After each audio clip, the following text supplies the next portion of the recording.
नमस्कार साथियों, talks with Manisha में आपका स्वागत है।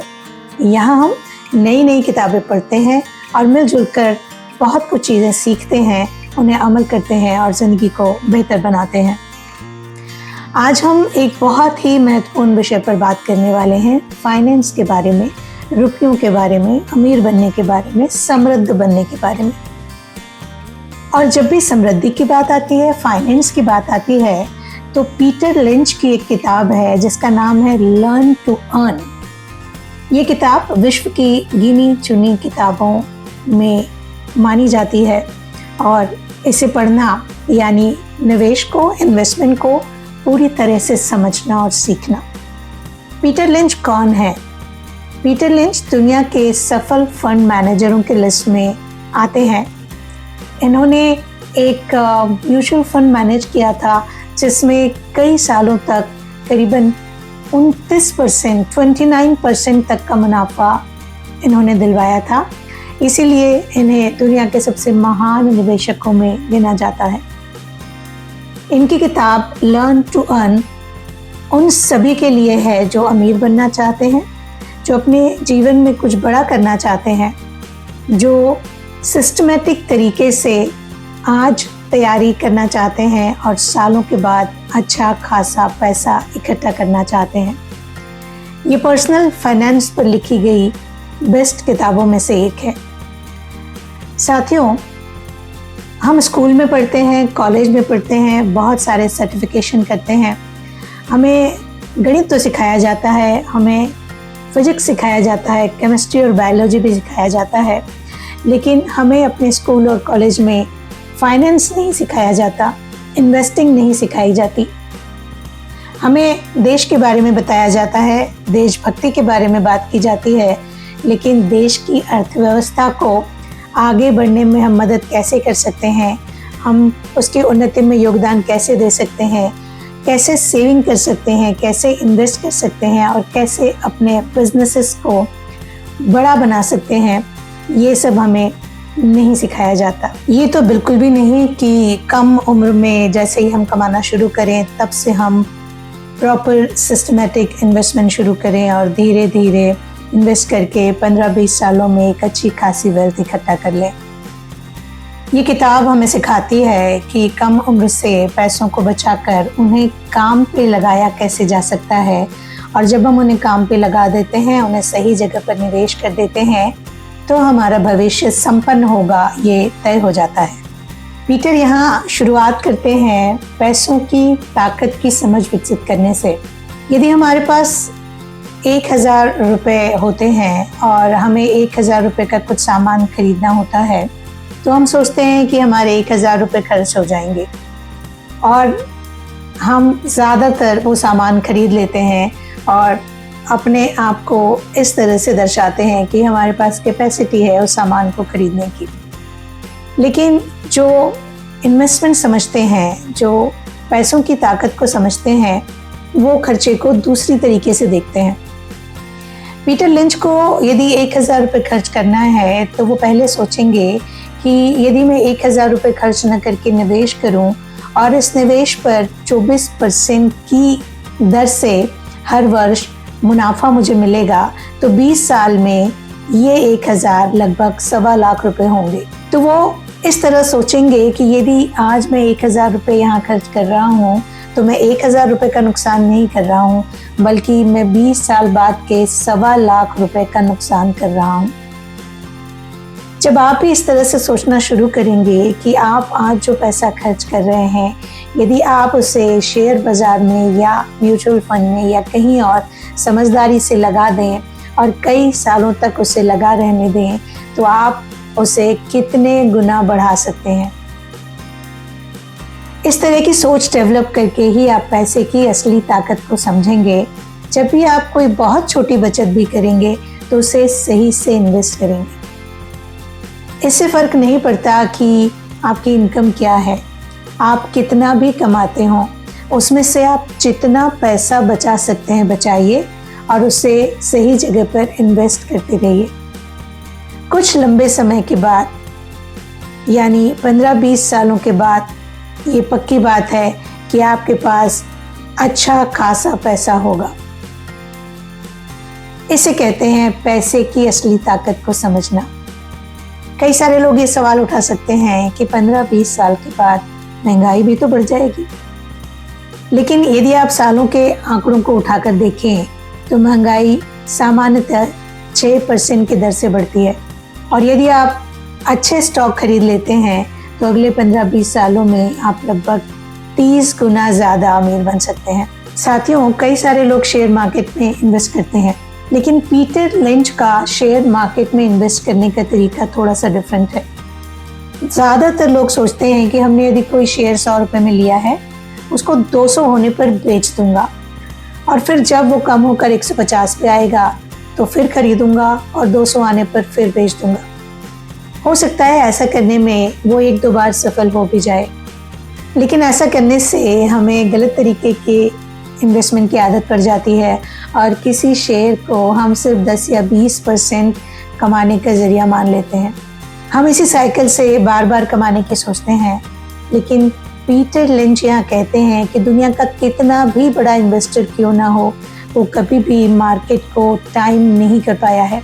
और जो बात इस क्षेत्र के बड़े बड़े इन्वेस्टर नहीं कर पाए हैं, उसमें हमारे सफल होने के चांसेस बहुत कम हैं, और जिसमें सफल होने के चांसेस बहुत कम है वो करना ही क्यों है। तब क्या करना है, इससे बचकर रहिए। और यदि आपके पास कोई अच्छा शेयर है, आपको 100 रुपये में मिल गया है, तो उस शेयर को आप लंबे समय तक रखें। ये सोचें कि जब ये शेयर 500 रुपये का हो जाएगा तब मैं इसके बारे में सोचूंगा। यदि आप उसे सालों के लिए खरीद कर छोड़ देते हैं तो आपका शेयर आपको अच्छे रिटर्न देगा। ध्यान रखने वाली बात यह है कि जब भी आप कोई शेयर खरीदें तो ये सोचकर ना खरीदें कि कम दामों पर मिल रहा है। देखें कि किस कंपनी का शेयर है, उसके फंडामेंटल्स क्या हैं, वो कैसे काम करती है, कितनी पुरानी है, प्रॉफिट मार्जिन क्या है। जब आप ये सारी चीज़ें सोचते हैं तो उस शेयर पे आप 10 साल 20 साल तक भरोसा कर सकते हैं और तब बहुत अच्छा पैसा बना सकते हैं। ये सच है कि एक आम निवेशक बड़े बड़े सपने लेकर बाजार में आता है, उसे बहुत सारी उम्मीदें होती हैं, उसे शेयर बाजार से हमेशा लगता है कि वो बहुत ज़्यादा पैसा कमा लेगा, लेकिन कई बार ऐसा होता है कि वो गलत शेयर खरीद लेता है। वो हमेशा सही शेयर ढूंढने के चक्कर में अलग अलग जगह से सलाह लेना शुरू करता है, और हर बार किसी की सलाह काम कर जाए ये बिल्कुल भी संभव नहीं होता साथियों। और ये सच बात है कि आपको अगर मुनाफा होता है तो आपको नुकसान भी ज़रूर होगा। कोई भी व्यक्ति इस बाज़ार में ऐसा नहीं होता जिसे कभी नुकसान ना हुआ हो। इसीलिए फेल होने से मत डरिए। शेयर बाज़ार में जितने भी बड़े निवेशक हैं उनकी असफलता की दर बिल्कुल बहुत ही ज़्यादा है, लेकिन हर बार जब वो असफल होते हैं वो सीखते हैं, लिखते हैं, फीडबैक लेते हैं कि ये गलतियां दूसरी बार ना हो, ऐसा कैसे किया जाए। तो वो शेयर खरीदते हैं, उसे लंबे समय तक होल्ड करके रखते हैं, और कोई शेयर 100 रुपये का यदि 1000 हो जाए तो इसका मतलब होता है कि वो 10 गुना बढ़ गया। मान लीजिए आपने 100 रुपये वाले 10 शेयर खरीदे हैं, आपका एक शेयर 10 गुना बढ़ जाता है, दूसरा शेयर 6 गुना बढ़ जाता है, तीसरा शेयर 4 गुना बढ़ जाता है।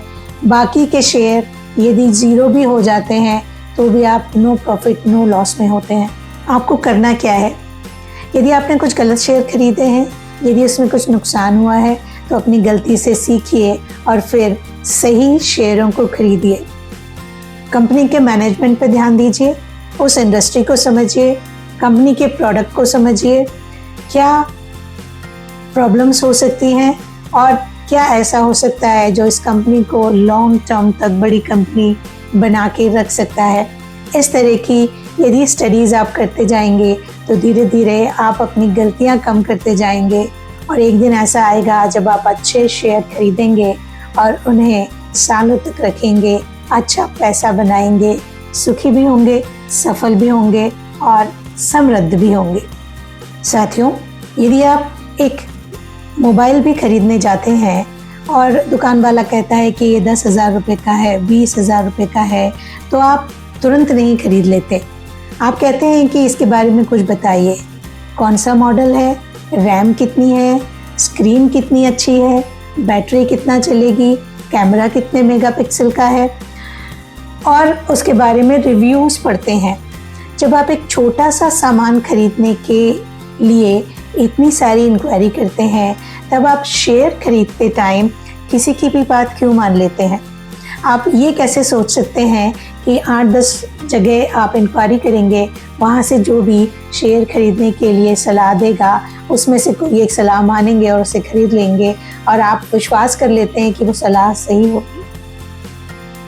नहीं साथियों, आपका पैसा है, आपका इन्वेस्टमेंट है, आपको समृद्ध बनना है, तो आपको जिस भी कंपनी में इन्वेस्ट करना है बारीकी से उसके बारे में जानकारी लेनी होगी, बैलेंस शीट पढ़ना सीखना होगा, अच्छी कंपनी और बुरी कंपनी में अंतर करना सीखना होगा, मैनेजमेंट अच्छा कैसे होता है, मैनेजमेंट बुरा कैसे होता है, कौन सी चीज़ें कंपनी को अच्छा बनाती हैं, कौन सी चीज़ें कंपनी को ख़राब बनाती हैं, और कैसे स्टडी करें कि ये कंपनी अच्छी है और लंबे समय तक बनी रहेगी और इसके शेयर आपको मुनाफा देके जाएंगे।